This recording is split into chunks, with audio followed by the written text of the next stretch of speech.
That has nothing to do with my prophet.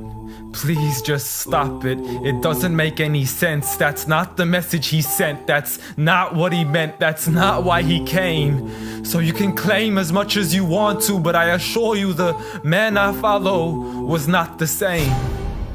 See, I know a man who forbade the cutting down of a plant, who even spoke against those who had burnt an ant. So why is it that I simply can't understand how we claim to follow the same man? I mean, I know a man who forbade us from harming the innocent, saying he who does so would not only be prohibited from paradise, but he would not even smell its scent. So please tell me how what you're doing has anything to do with the message that he sent. This is the man who forbade us from even scaring cattle with a knife, saying you have no right to let the animal die twice. And when he was asked for advice, he'd reply, don't get angry, don't get angry, don't get angry, repeating it thrice. See, I know a man who called to patience first, even to those who had treated him the worst. And when he was asked to invoke Allah's wrath, he said, I was not sent to curse, but rather as a mercy to the earth. Matter of fact, the entire universe, meaning everything that was made. See, this is a man whom the clouds would rush to shade, a man to whom the trees would sway and the birds would flock to seek his aid. For they knew he was a man of justice, a man who would never betray, a man who could be trusted even by those who had wanted him slain. See, Anas bin Malik served him for 10 years and not once had he heard him complain. For he would never get angry for himself, but only for Allah's sake. And he never responded to evil with evil, but rather he pardoned and forgave. For had he been harsh-hearted, the people would have ran away.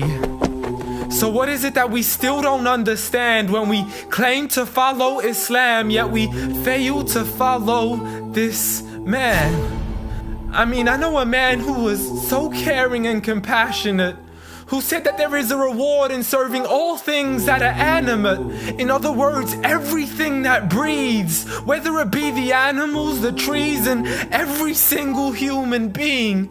I mean, if Allah called him Rahmatan lil Alameen, how dare you call him anything else that contravenes?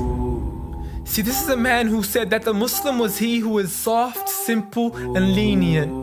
A man who taught us himself to be cautious from falling into extremism. See, he was never given two choices except he chose that which was easiest. Not for himself, but for his people and their convenience. See, I know a man who advocated for the freedom of the slaves. A man who taught us that the Muslim is the one from whom the people are safe.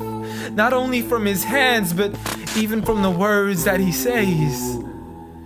See, this is a man who would never mock, mimic, nor ridicule, nor would he ever publicly rebuke an individual. This is the man I follow, so forgive me if this sounds unusual.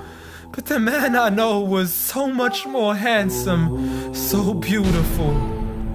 A man who taught kindness to the neighbors, who taught us to serve others without expecting back any favors, to spread peace to those we know and even to the strangers, to walk with humility and to simply ignore the haters.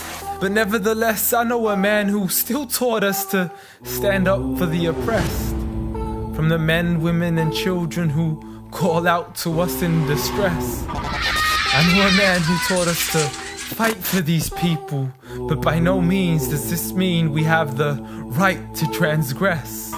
For those who oppress have nothing to do with his name. So you can say what you wish to say and continue to defame his name, but at the end of the day, I assure you, the man I follow was not the same. Muhammad sallallahu alayhi wa sallam.